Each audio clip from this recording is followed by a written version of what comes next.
Well, folks, this is the last day that this CX-5 will be in our driveway. Of course, I'm keeping mine. I love mine. This is Amelia's, my fiance's, and it's starting to show its age in many ways. It's a 2016 with 120,000 miles on it. It needs the headlights to be replaced or polished. And these are the old halogen lamps, so you really can't see anything. I drove this car at night a while back. I'm like, I can't see where I'm going. We got to do something about that. But to further issues, it does need it needs a set of 4 tires. Unfortunately, and I wasn't keeping up on this on her car, but she wasn't rotating her tires, so her front tires are just at the limit and her rears are still good. This is an all-wheel drive model, and you can't just replace 2 tires. You have to do all 4, otherwise you can tear up the transfer case. Something fierce. Needs 4 brakes, 4 sets of brakes all around. They are again, when she had it inspected 2 months ago, they said, yeah, you're not even going to make the winter with these, but we'll pass it anyway. And it's otherwise it's still in pretty good shape. Interior is stained pretty badly. I don't have the keys with me, but the interior is stained, the rear and the front seats. She uses this for her, she has a couple of side businesses plus a day job, and she uses this car to transport all kinds of stuff for her various entities. And she spilled things in the seats, so they're all stained. Of course, they're white or beige. This was actually a touring package for 2016, but it doesn't have what a modern day touring package would have. So there's no sunroof, there's no, it's got cloth interior, it's got, just the basic equipment. According to the window sticker that I found, it turns out it was still in the glove box. It retailed for $27,000 when it was new. It's got its dings and dents, and it's got some scuff marks on the side here. This happened in a parking lot, I think.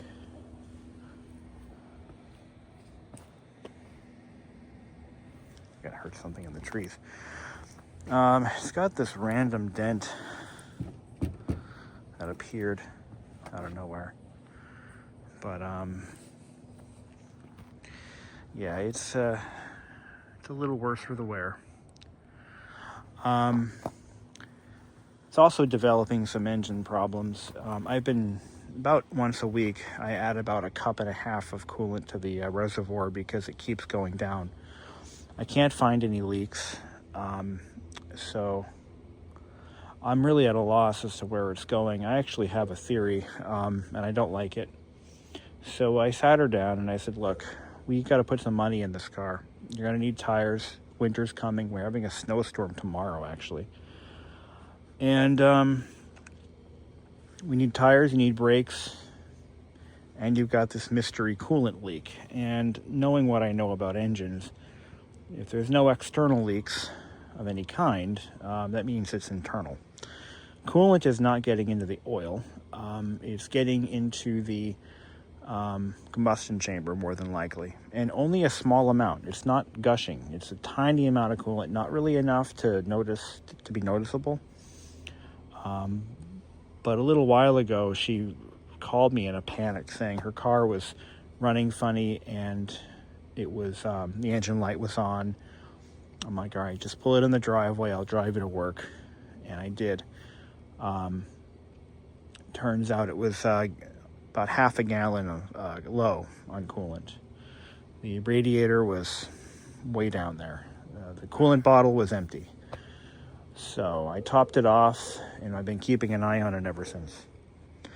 So anyway, I got to run out and pick up some stuff from a Facebook Marketplace sale. So we'll take my car out, and we'll talk a little bit more about what we're going to do about this. So the problem has been solved.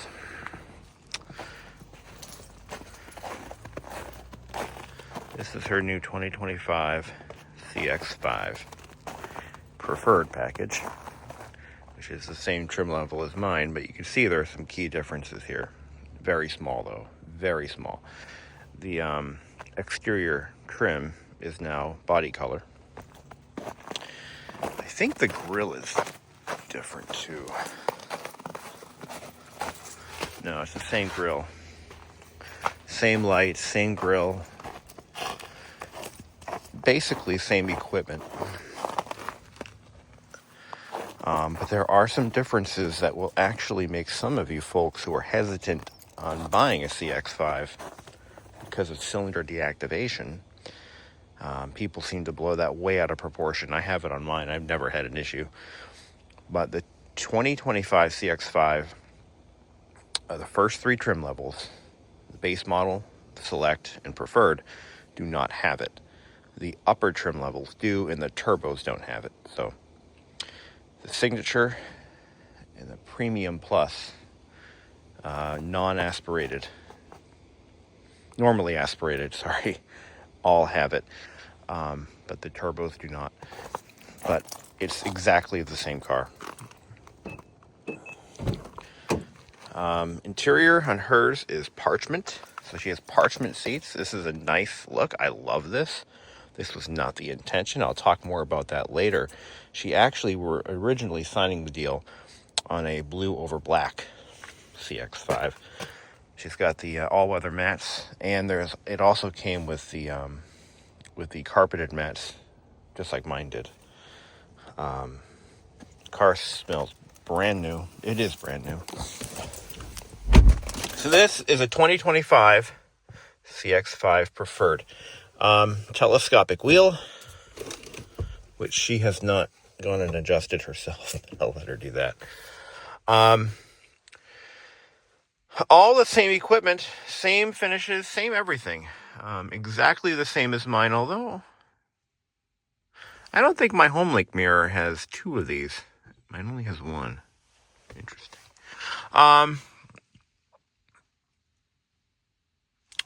Same console. It looks like it's still using incandescent lights. One peculiar feature I found on the CX-5, and maybe other models too, is on the driver's side mirror, it has a soft filter. On the light on the passengers, it's prismatic, or slightly different. I actually thought that was a mistake on my car because of the pandemic and everything. But no, that's just how they are. Start it up. Starts right up.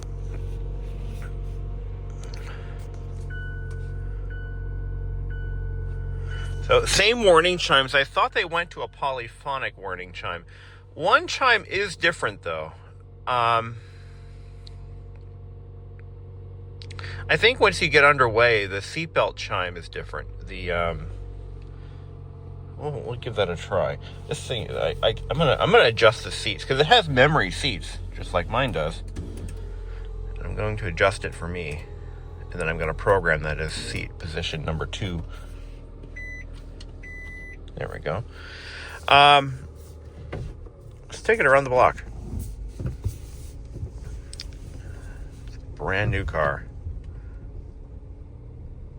So what happened was we actually had signed the deal on a parchment model. So parchment interior.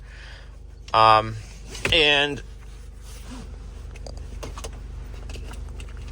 when we went to go pick the car up, they brought it into their service entry bay thing. And I'm looking it over. I said, all right, I take one side, you take the other. When you buy a brand new car, it's imperative that you look for damage and you drive it and you try to find things wrong with it because, look, these are built by humans. They're transported halfway across the world, and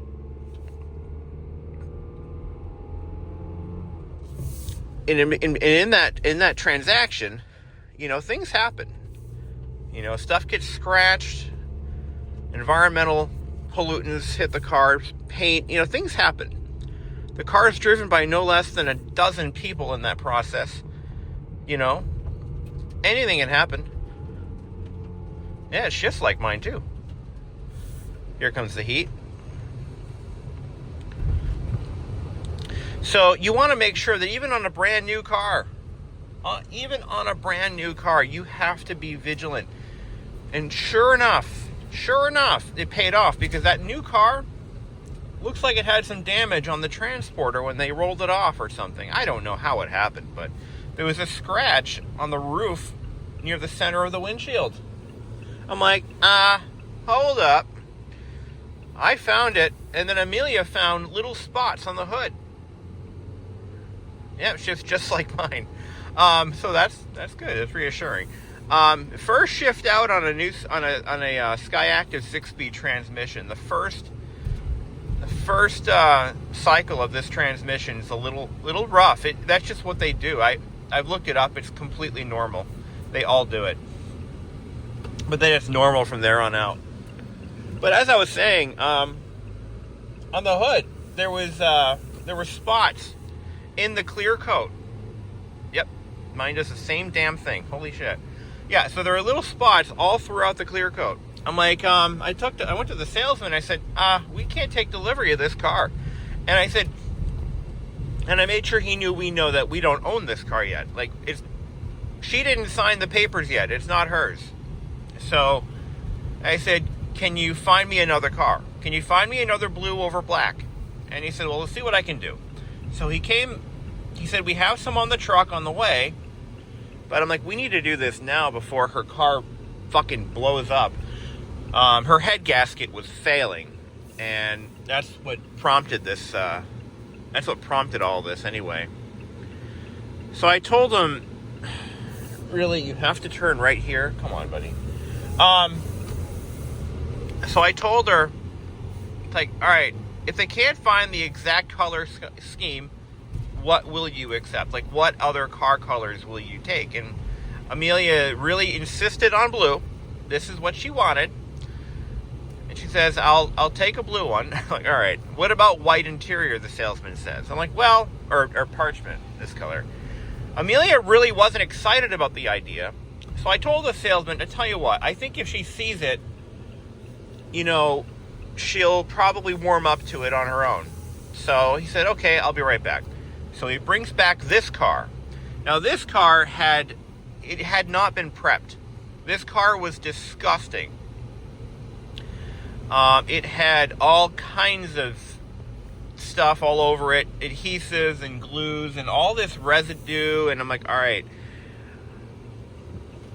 tell you what, send it to your detailer and let's just see what happens.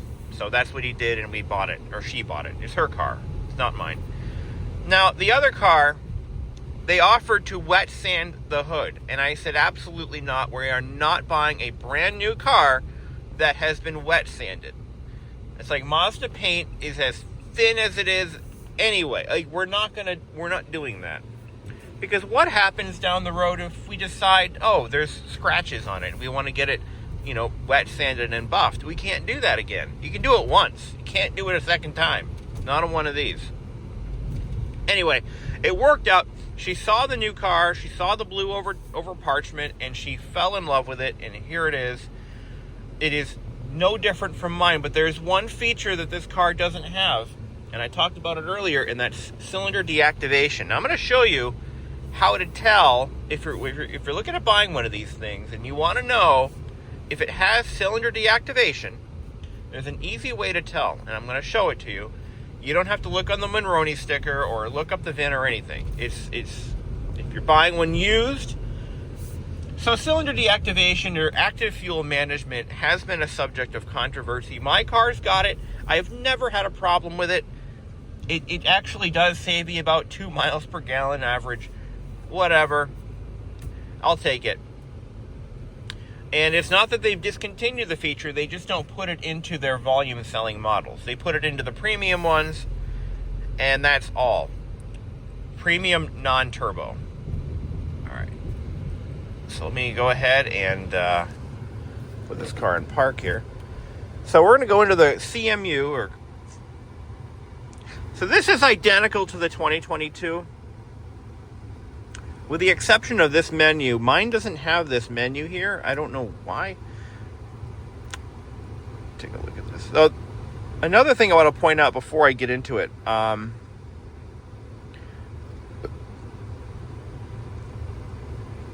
screen, digital clock, restore factory settings. Let me just go through some basic stuff here. In vehicle displays. So what you want to do is you want to go into, let's go back to home information, fuel efficiency monitor. And you see this right here, this is your graphed average fuel mileage. It is 12 miles. This car is brand new, so the mileage is going to be abysmal.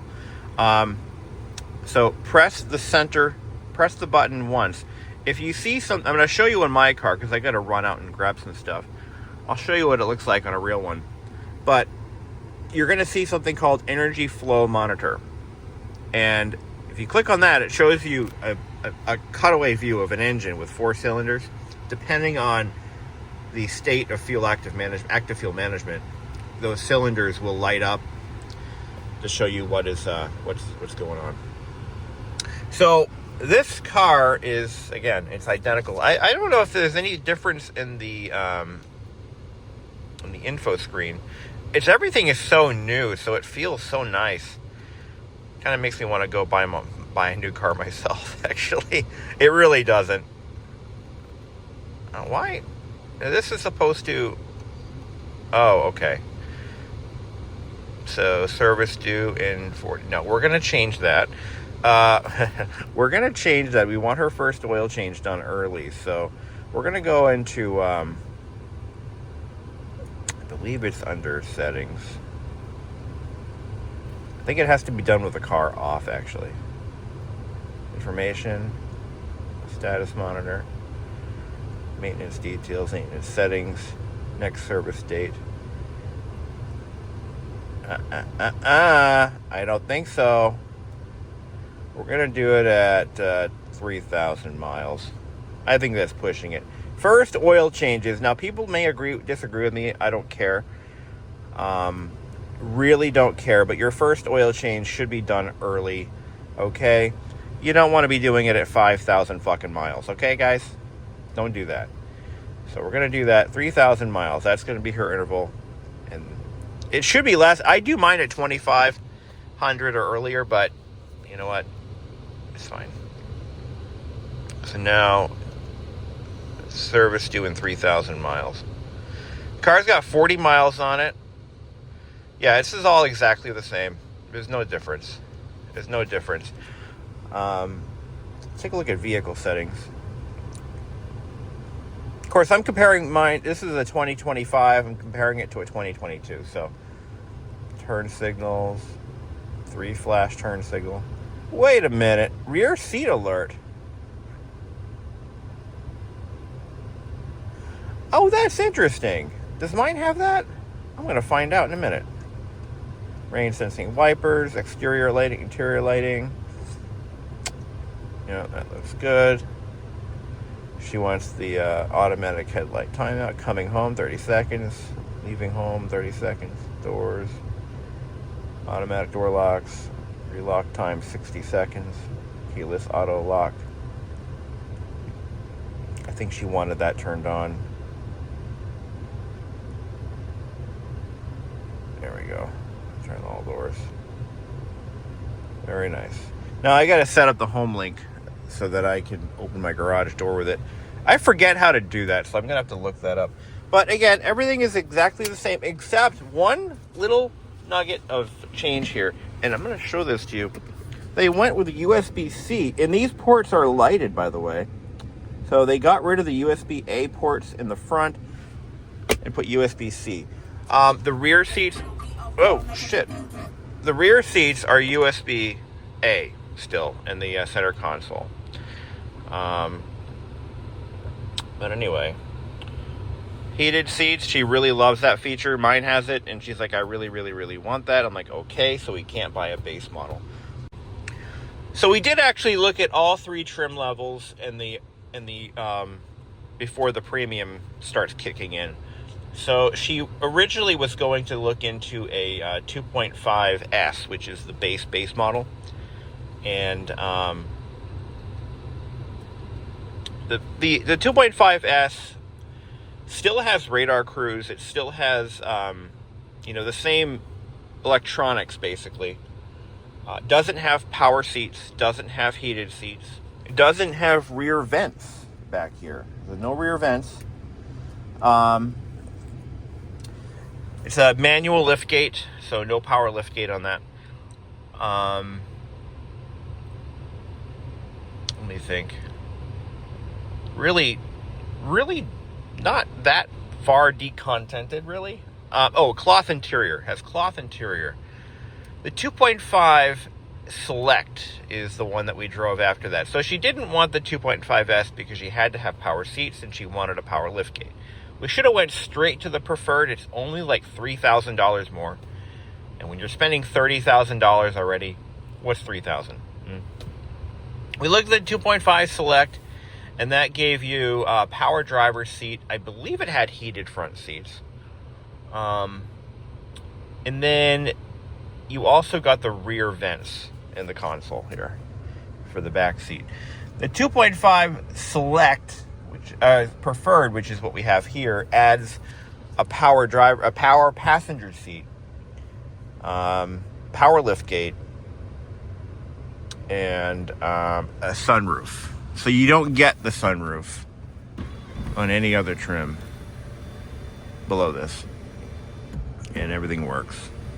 Should have done this while we were at the dealer, but we were in kind of a rush.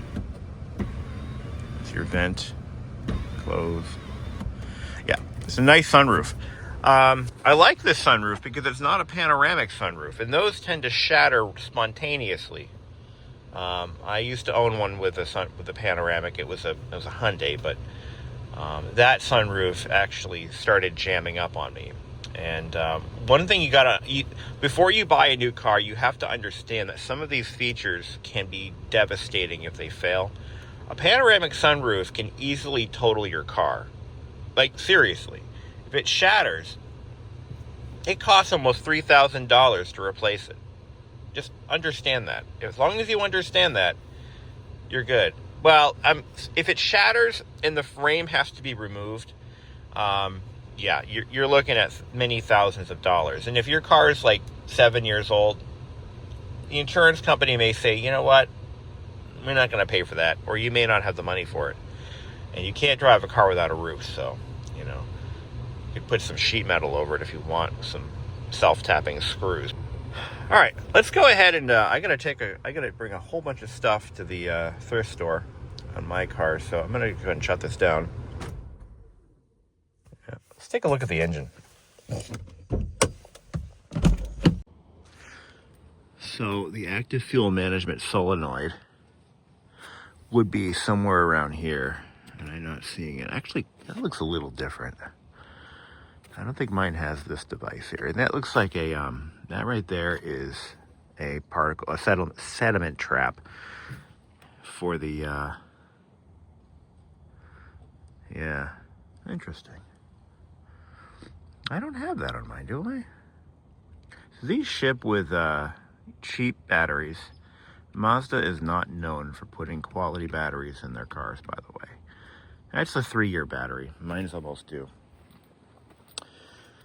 But, yeah, brand new. It'll never be any cleaner than this. 0W20 is what they spec now. I believe that's true for mine as well. Yeah, everything's the same, but that looks a little different. I gotta check that out. Let's go look at mine. This car has a build date of 7/24. So it's a month newer than the one she was originally going to buy. I was built in June. Let's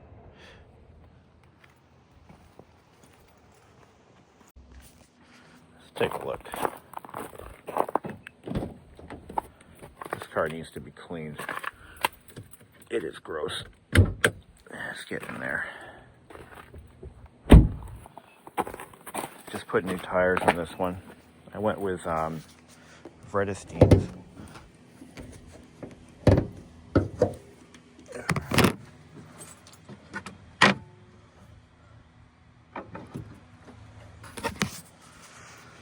So, what do we got? So we don't have that sediment trap on mine. Or it's, yeah, no, there isn't one. That's where it would be. That's for the crankcase ventilation separator. That's what that is.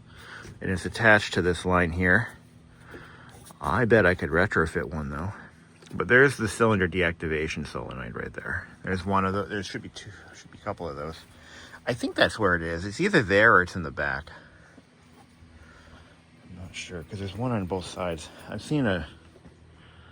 Yeah, I think that's where it is because there's one down here. I believe they're on the outboard cylinders, if I'm not mistaken. And that's one, and then there's one on the other side.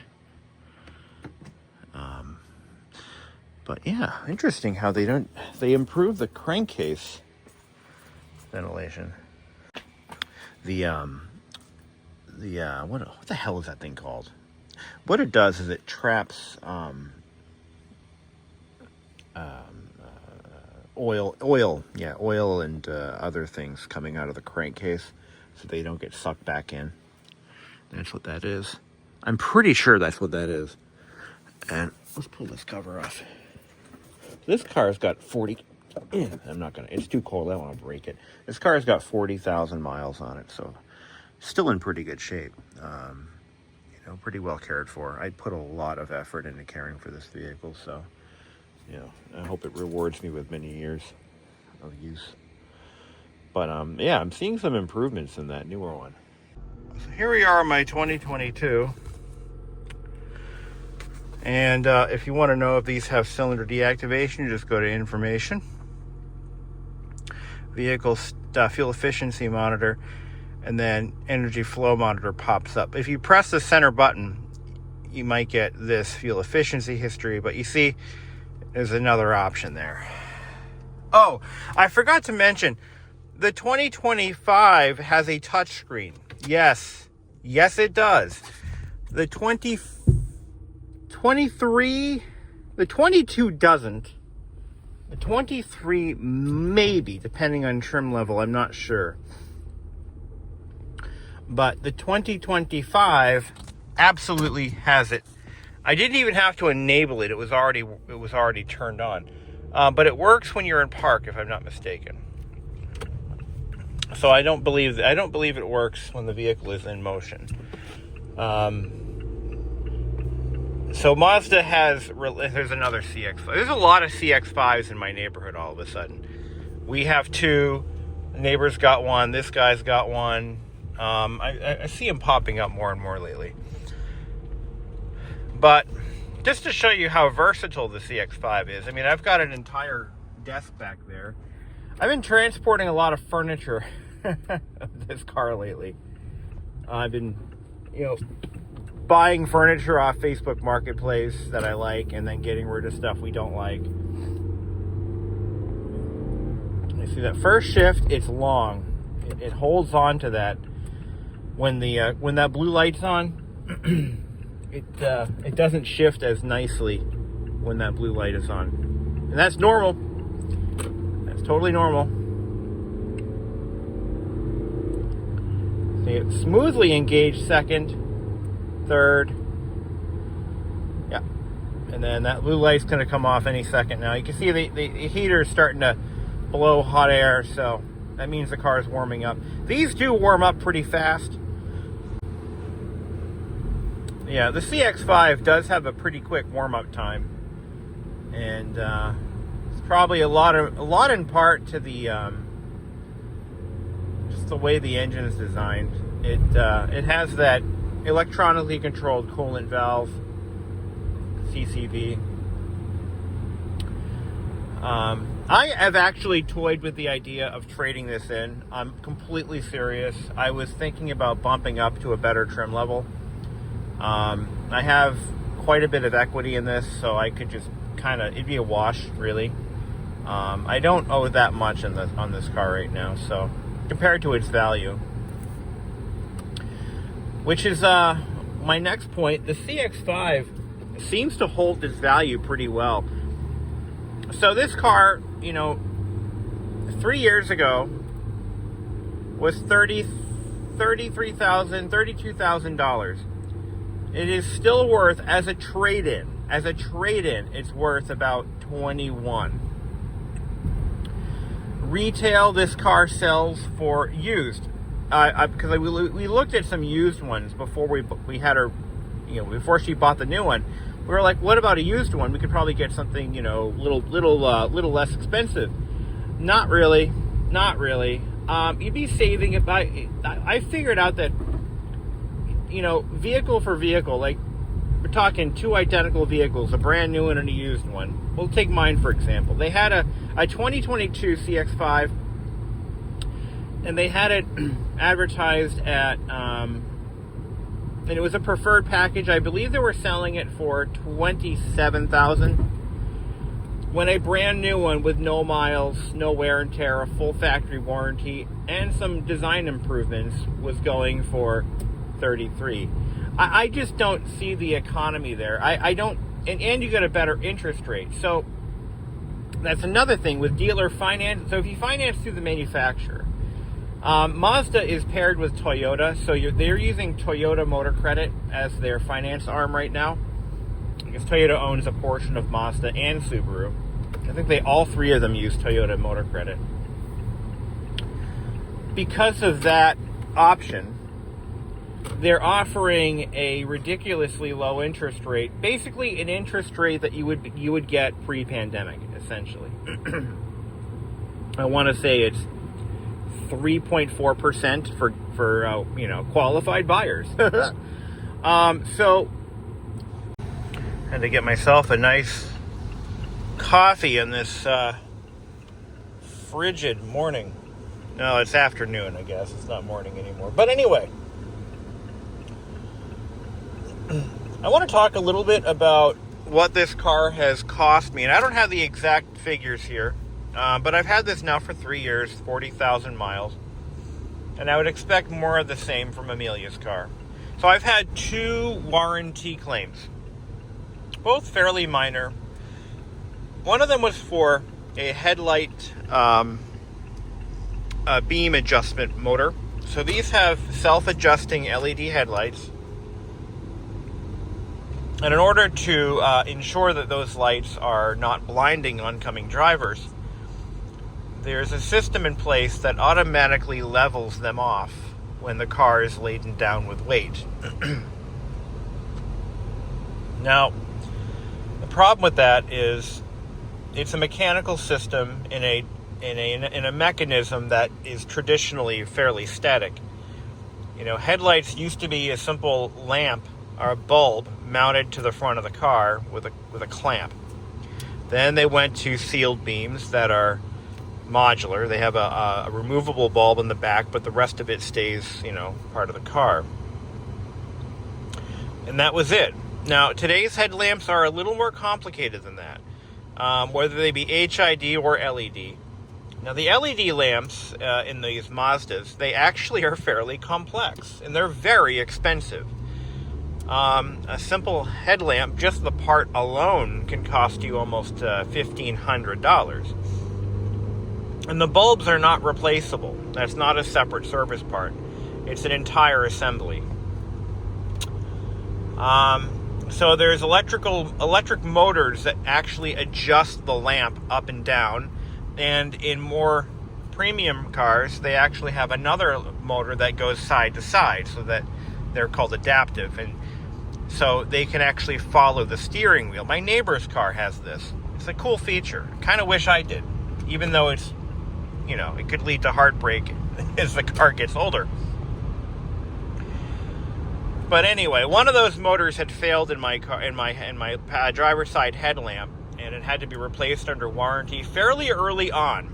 And the warning signs were occasionally the headlamp would judder a little bit by itself with the car not moving, and you could hear like a motor sound and a clicking noise, like a click, click, click, click, click, as it was trying to adjust itself and it was getting stuck. Well, that was an easy fix. Warranty issue, on and done. The second warranty claim was fairly recent, and that was for a coolant control valve that had failed. And Mazda no longer requires replacement of the entire valve.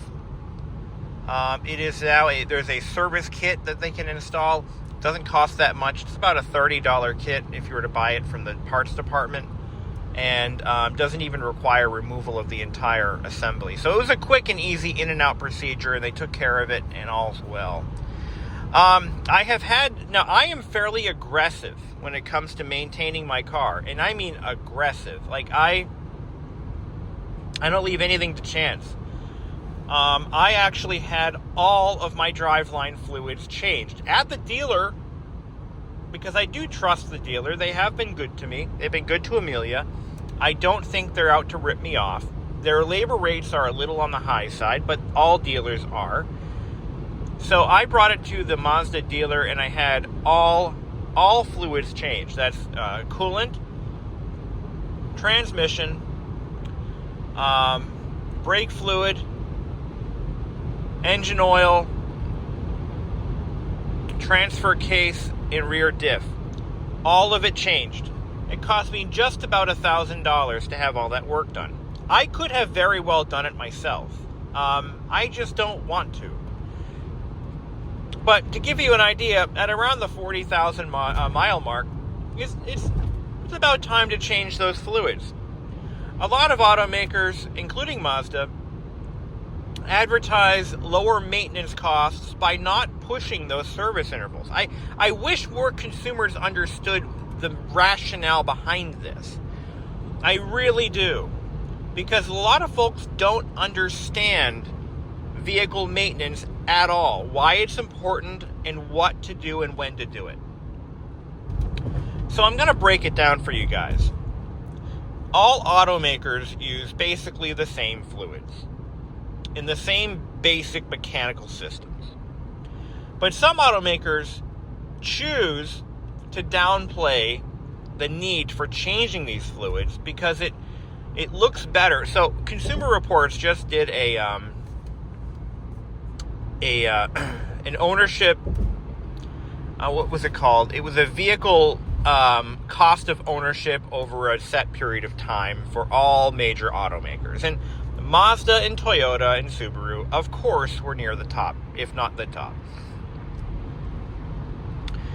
Now, this also includes regular maintenance items, fluid changes. It's part of the cost of owning a vehicle. Now, how this affects you is, what kind of vehicle owner are you? Are you the kind of person who buys a new car every 3 years, every 4 years, every 5 years? Or are you the kind of person who intends to keep your car for 10 years, 15 years, hell, 20 years in some cases? What kind of vehicle owner are you? Okay? If you're the kind of person who trades in your car every 3 to 5 years, this doesn't apply to you.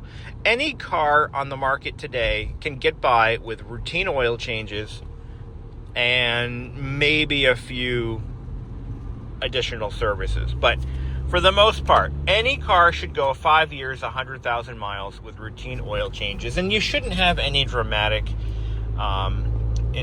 mishaps. It shouldn't be a dramatic experience for you.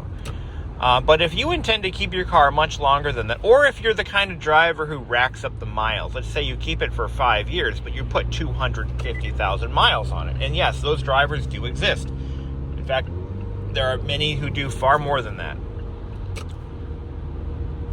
Then this might affect you. Driveline fluids, and when I say driveline, I mean transfer case, differential, transmission.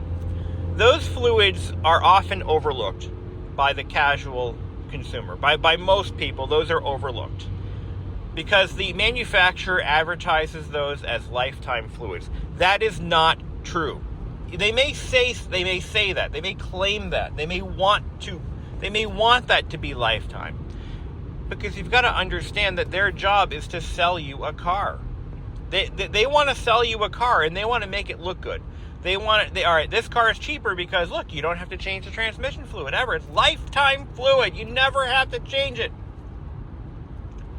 Until you realize what that lifetime actually means. That lifetime is the warranty period. That's it. That's all they're only obligated to give you the information needed and to provide you guidance on making that car last 60,000 miles or 100,000 miles. That's it. That's it. After that, you're in the market for a new car because you blew your transmission.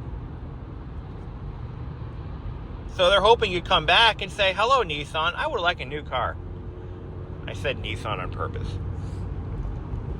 Sure thing, Susie. What color do you want?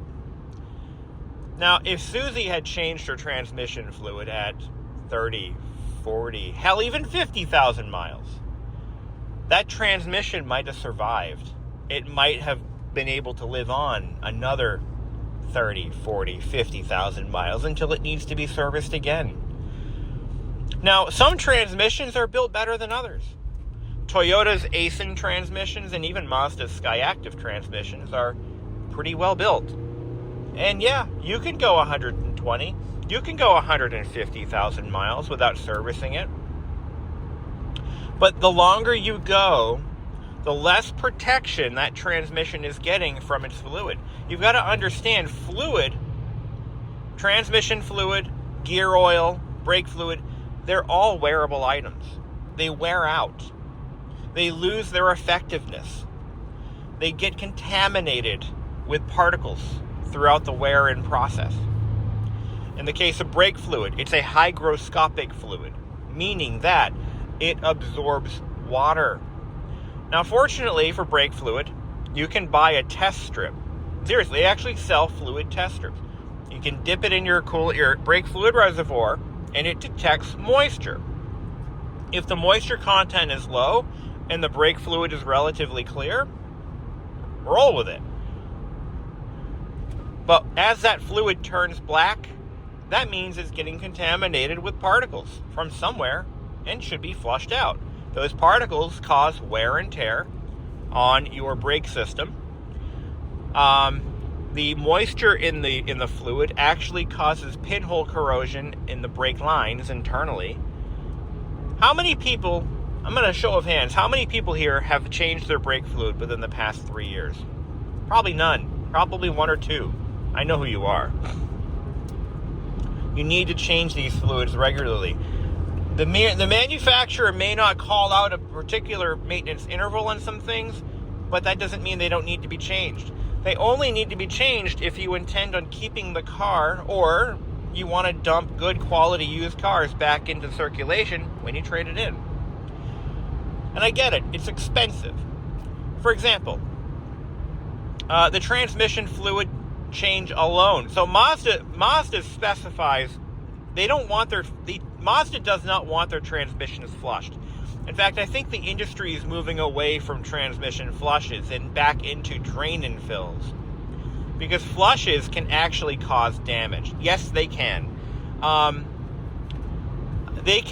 a transmission flush can actually force particles from the filter back into the transmission. Because most shops don't change the filters. It's really not that necessary, I don't think.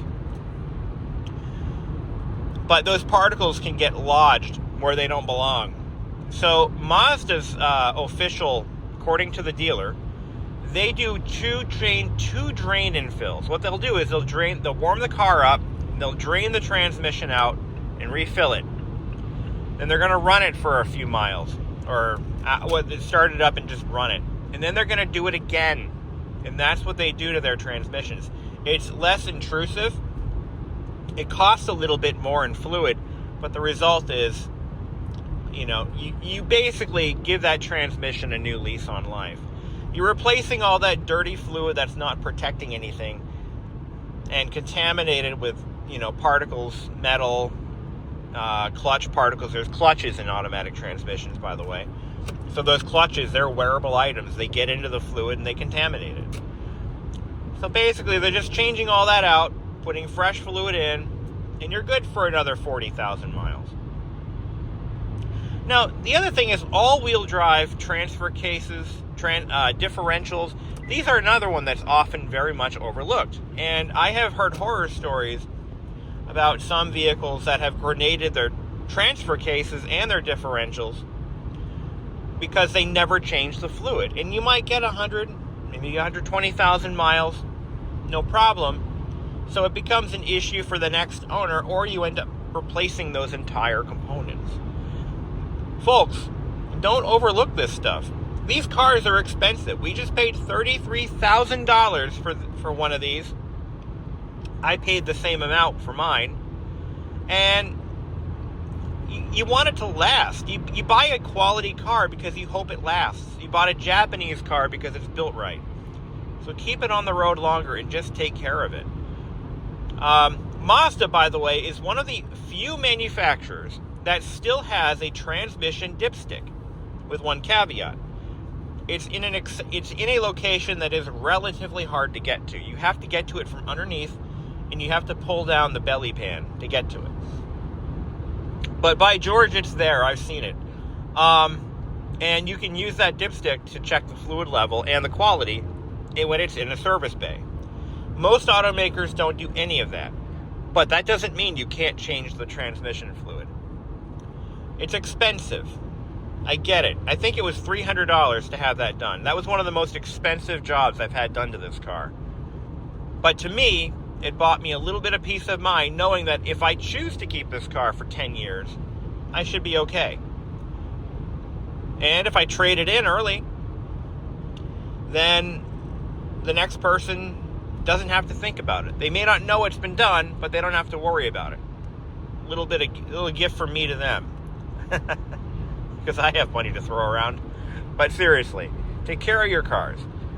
You know, they're expensive. They're getting more expensive by the day. And you can prevent a lot of these breakdowns from happening on your vehicle. So anyway, I'm gonna cut this video off. This is a long video. Thank you for watching. You have a great day.